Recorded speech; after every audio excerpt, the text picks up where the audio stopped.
মাদক বিরোধী হবেন, মাদকের কোনো স্থান নাই। আমরা এবার চেঞ্জ করতে চাই, চেঞ্জ দেওয়ানগঞ্জ, চেঞ্জ বক্সিগঞ্জ, এরকম ভাবে আমরা চেঞ্জ করে একটা সুন্দর সামাজিক এবং সুষম একটা সমাজ এটা করতে চাই আমরা। এবং বাংলাদেশের মধ্যে যাতে দেওয়ানগঞ্জ বক্সিগঞ্জকে মানুষ ফলো করে এরকম ব্যবস্থা করতে হবে। এই ব্যবস্থা আমি একা করতে পারবো না, কিন্তু আপনাদের ধৈর্য ধারণ করতে হবে আর আমার নেতা কর্মীদের কাজ করতে হবে। আমাদের এখানে হাসপাতালে আমাদের খুব অবস্থা খারাপ ছিল, এখন উন্নতির দিকে, এখন 50 বেডের আছে।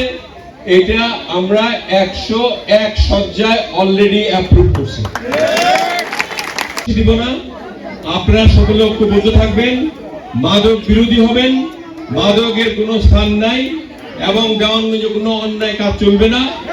মানুষের সঙ্গে মানুষের ব্যবহার ভালো হইতে হবে এবং আমাদের নিজেদের মধ্যে কোনো ভুল বোঝাবুঝি থাকলে সেটা সমঝোতার মাধ্যমে সমাধান করতে হবে, যাতে করে কেউ কষ্টে না পড়ে।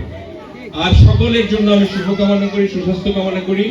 আমাদের বাচ্চা কাচ্চারা যাতে ভালো করে মানুষ হয়, স্কুলে দিতে হবে বাচ্চাদের।